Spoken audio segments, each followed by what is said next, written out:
Was that me rickrolling you or them rickrolling me? I guess we'll never know. So first of all, thank you so much. I know after lunchtime is a little bit of a tough time to get some people in for a talk. So I appreciate y'all being here. We're going to be talking about value metrics today. And I do have to say it's kind of funny being in front of a crowd of people. When I was a kid, I always, you kind of have this dream of this vision, like one day I'll be in front of a group of people and I'll do something to earn applause. And I always thought that was going to be on a softball field or a basketball court, not on a stage at an e-commerce software conference. So reality, while different, I think is a little bit better. This is an awesome venue. It's totally great to be here. If you guys would like to tweet at me during the talk, you can tweet at Beka_Rice, Beka_Rice. I'd be happy to answer any questions that you guys may have. I'm not going to tell you too much about myself in the beginning here.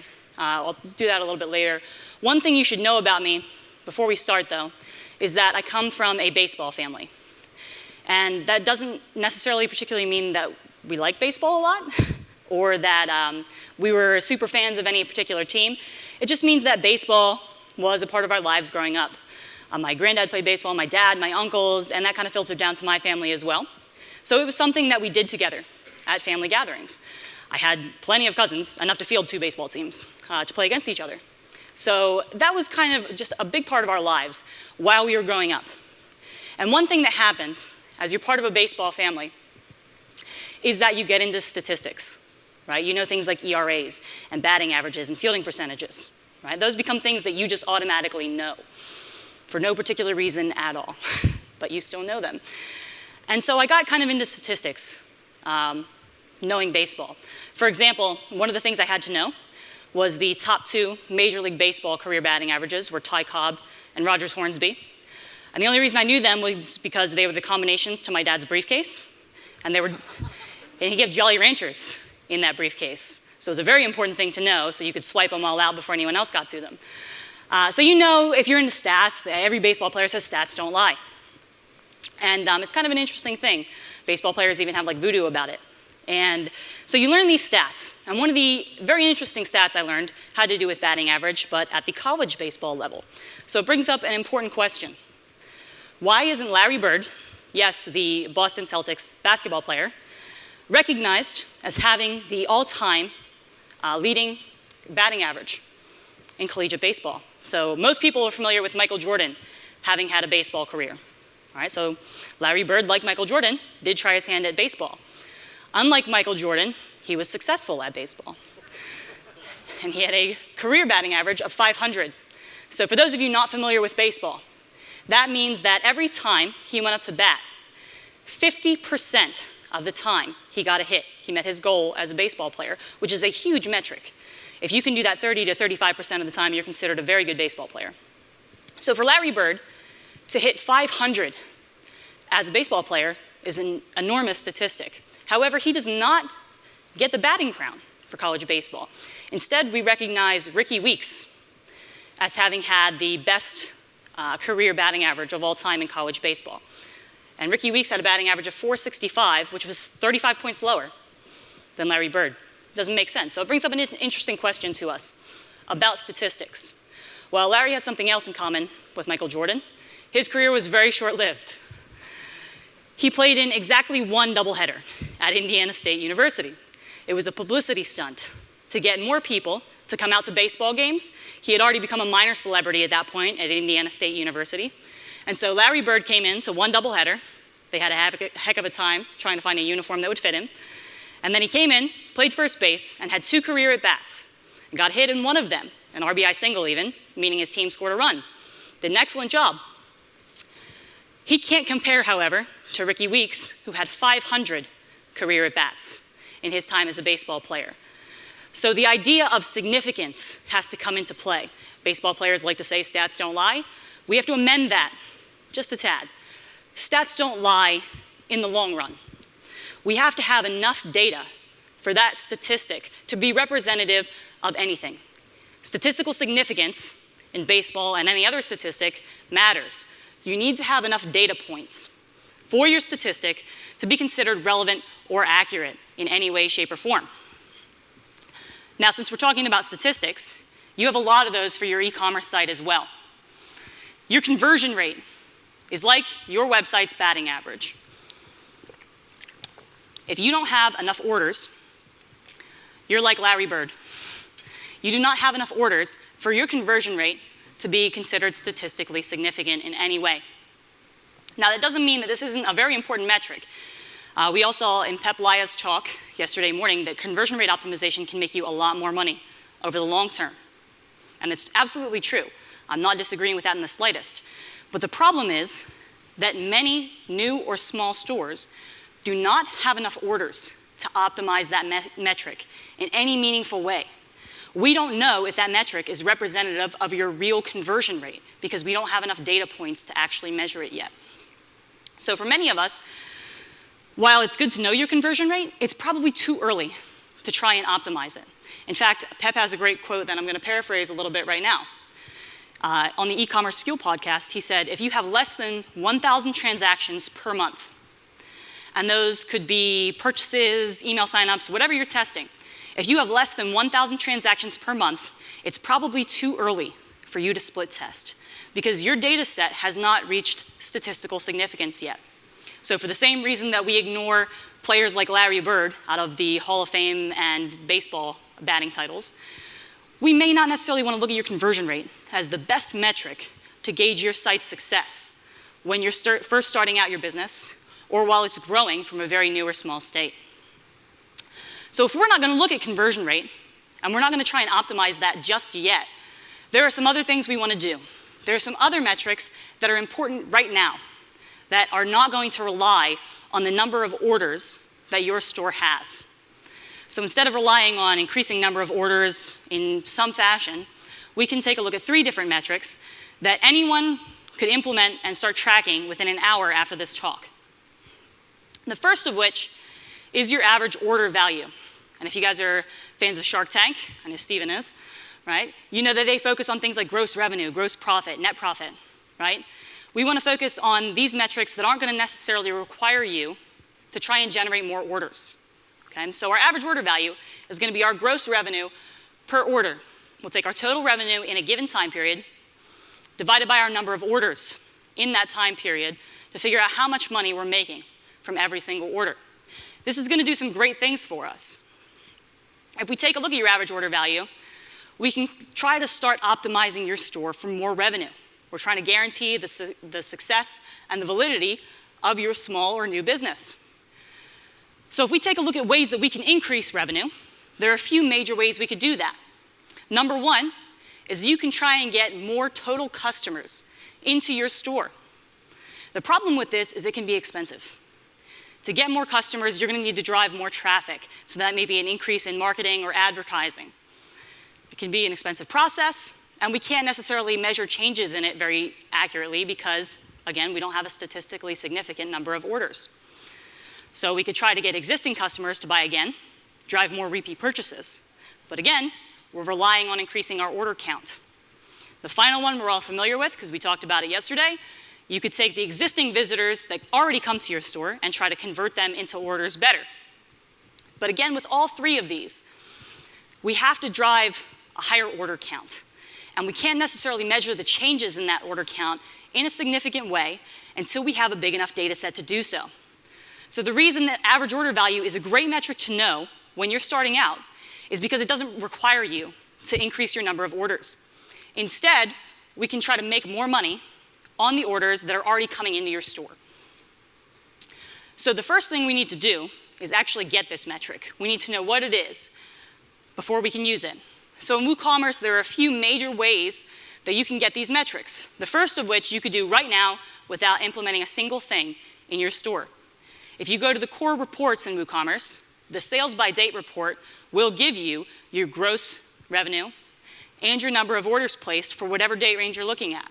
WooCommerce also helpfully backs refunds already out of these totals, so you're getting your true revenue and true number of orders for a given amount of time. And by dividing those, we can get your average order value. Now, you could be a little bit more automated about this if you wanted to, by getting that data into an external analytics system. So if you want to use Google Analytics, you can use either the free Google Analytics plugin for WooCommerce, which is built by WooThemes. And this gives you the very basic events that you need for enhanced e-commerce tracking and Google Analytics. And once that data is being pushed into Google Analytics, it will automatically calculate your average order value for you.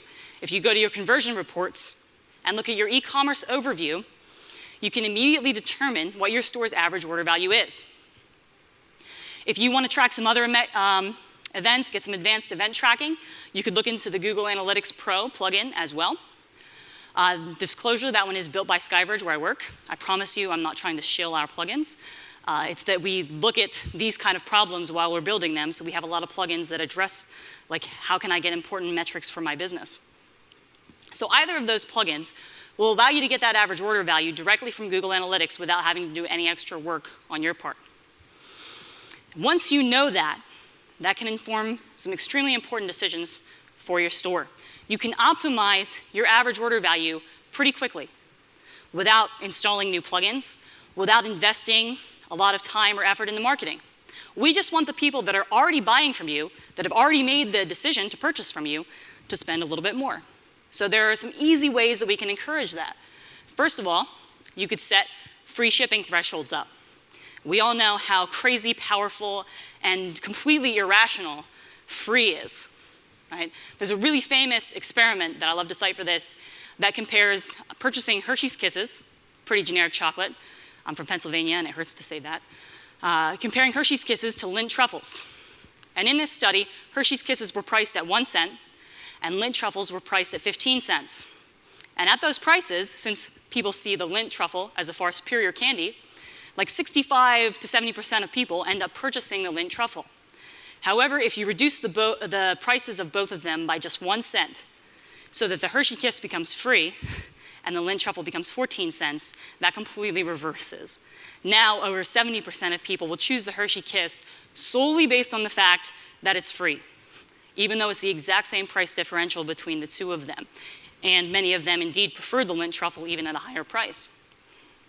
So free shipping thresholds are a really powerful way to drive more revenue into your store, and by knowing your average order value, you can be intelligent about setting those free shipping thresholds in a way that encourages people to spend more money. So for example, my average order value was listed as $33.77. Maybe I want to set a free shipping threshold at $50, which is still reachable for those people that are already spending $33, but because they could get the shipping for free, many of them will order more products above what they were originally intending to order because they can get something free out of doing so. You could do the same thing with discount thresholds. If you spend $50 or $60, you'll get 5% off of your order.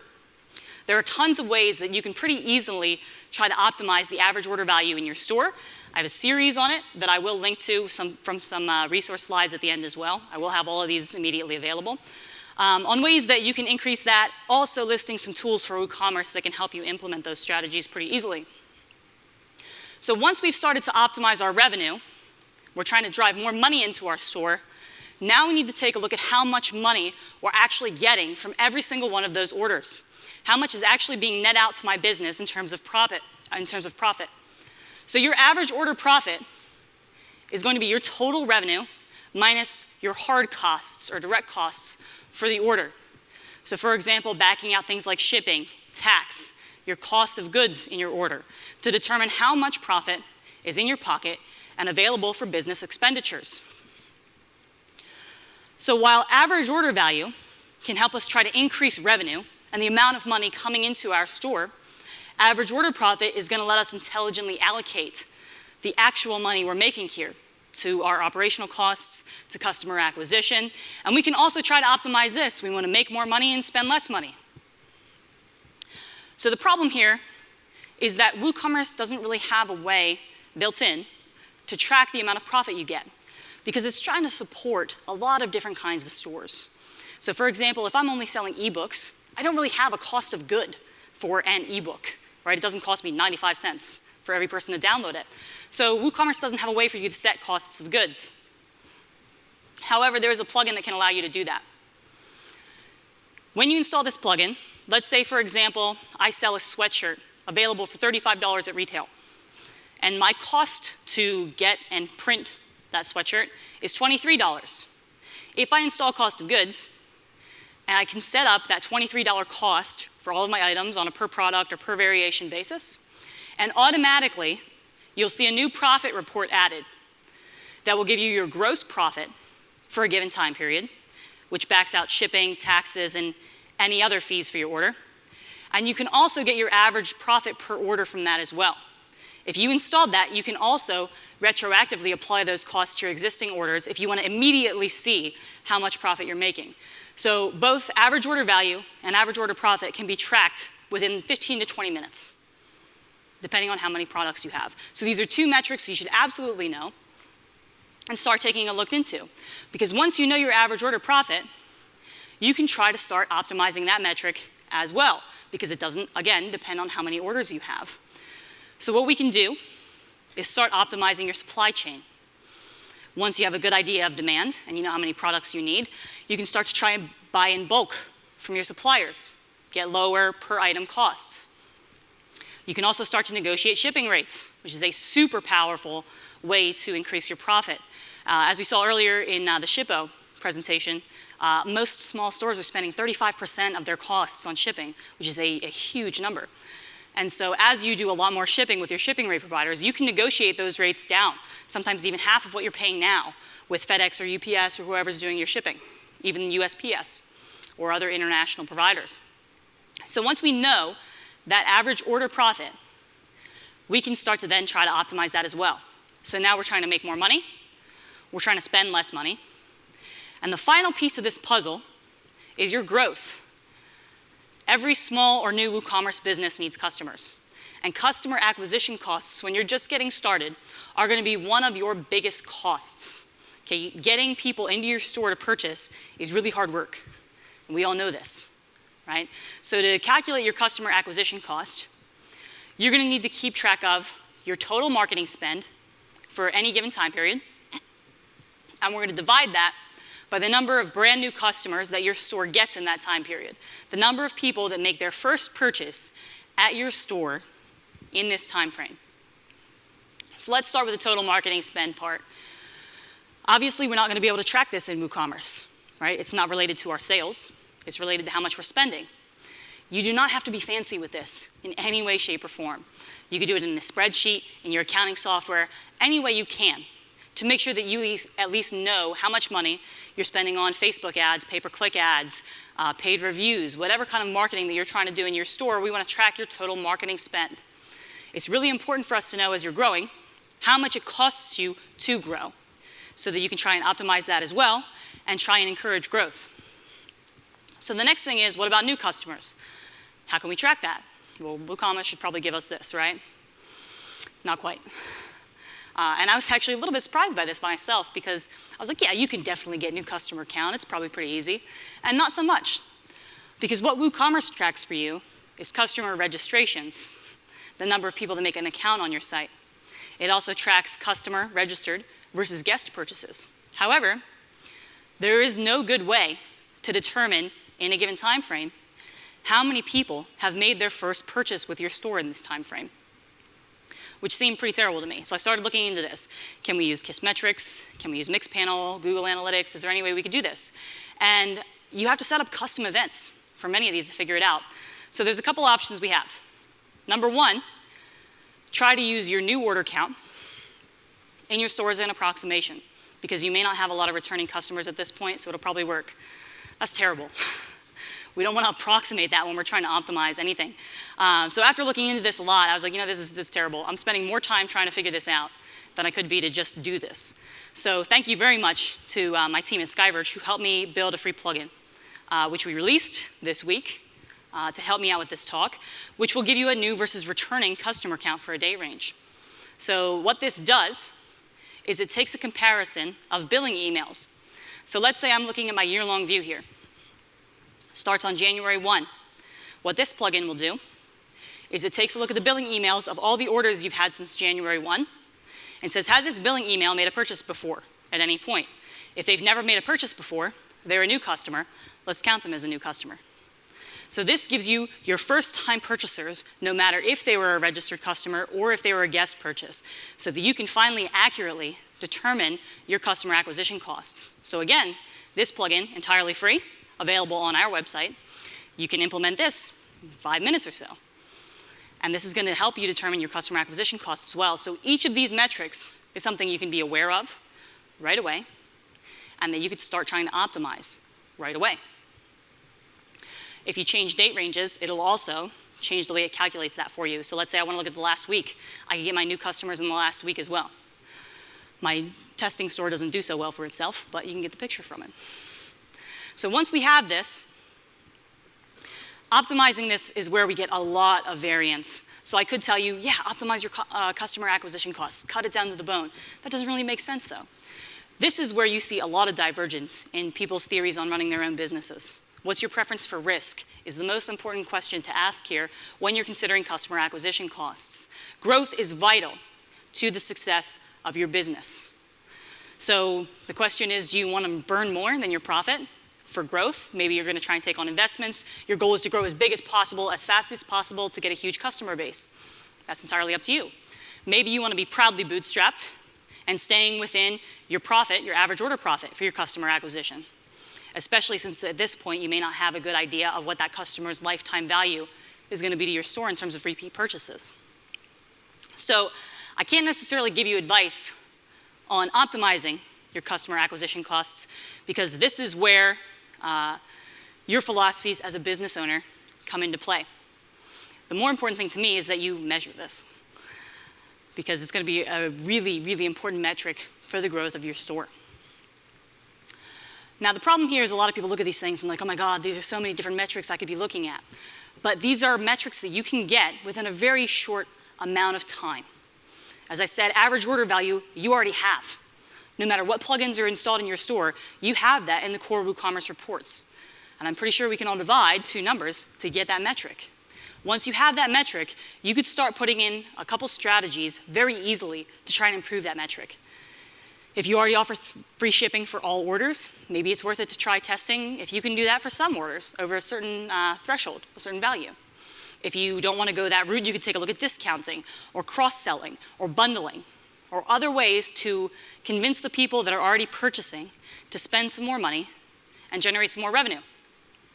Once you know that, you could take a look at your average order profit. Now, for you digital-only stores, this is going to be more difficult. But for those of you selling physical goods, you can get a hard cost for that item, add it into WooCommerce, and take a look at how much profit you've been making per order almost immediately. Set up some costs for your products. You can even retroactively apply them to your orders, and you've got your average order profit now. Now we've got two metrics that we can take a look at to start optimizing. That will then feed into your customer acquisition costs. Use your average order profit to inform that. Assess how much money you actually want to spend. Sometimes it's a little bit shocking when you see how much profit you're actually making and how much you're actually spending. We all have that problem, not just in our businesses, I think, sometimes.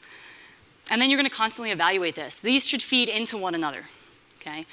You can get these metrics very simply, and then try to improve your business from these. The only risk here is that people get analysis paralysis. It's a real thing. You think, oh man, I got to track my conversion rate. I've got to track my revenue per source. I've got to track my conversion rate per source. How much is my Facebook traffic converting? How much is my organic traffic converting? A lot of that can get very overwhelming, especially when you're starting out and you're one of the only one or two people that are doing everything. Customer service, negotiating shipping rates, doing the marketing, all of the order fulfillment, right? It's super tough when you are owning a small WooCommerce business. You do not have to track every single one of these metrics. I know a lot of the talks in this conference are focusing on conversion rate and pay-per-click advertising and all of these things that are going to help you get to that next level. But you've kind of got to get to a baseline first. We need to get to that point where we maybe have those 1,000 orders so that we can measure and optimize these other metrics in a statistically significant way. Until that time, improve these few metrics as much as possible. Try to grow your store using these metrics. Try to grow your revenue using these metrics so you can afford to spend more to keep growing. And then, as you get a high enough number of orders, then you can continue to try and optimize these other metrics. The biggest thing here that I want you to take away from this is that these are not hard decisions to make. You're all busy store owners. You all have a lot of hats that you're wearing. I know that feeling very well. You can do all of these things I've talked about in about the same amount of time that I've been up here on this stage. And at least knowing these metrics can help you be more intelligent about how you're trying to grow and achieve viability for your small business. So thank you very much for coming by today. I'm going to go over to a resource slide really quickly and come back to this. I do have these slides available, and there are all the things I was talking about linked to from here. My name is Beka Rice again. I work at Skyverge, where we build WooCommerce plugins and several of the official WooCommerce extensions. We also blog a lot for WooCommerce enthusiasts and developers. If you'd like to get your hands dirty a little bit in tweaking things or tinkering with your store, we have a lot of great tips for you on the skyverge.com blog. I also write at sellwithwp.com, where we're focused on the merchant and store administrator side of things. We have a lot of blog posts on metrics just like this and how you can improve them, and more importantly, which tools you need. We don't want to give you abstract tips and then say, hey, go do this. It might be good if you did or something. We want to tell you exactly which tools you need, and hopefully that's what you guys are taking away from this today. So if you have any questions or any feedback, I would be more than happy to help. You can tweet at Beka_Rice, or you can visit the help desk, where I'll try to be popping in and out throughout the rest of the afternoon, or some of my Skyverge teammates as well would be happy to help you out. And then finally, my slides are available here. If you want to especially grab those resources, please do, and let me know if you have any questions about them. Thanks so much.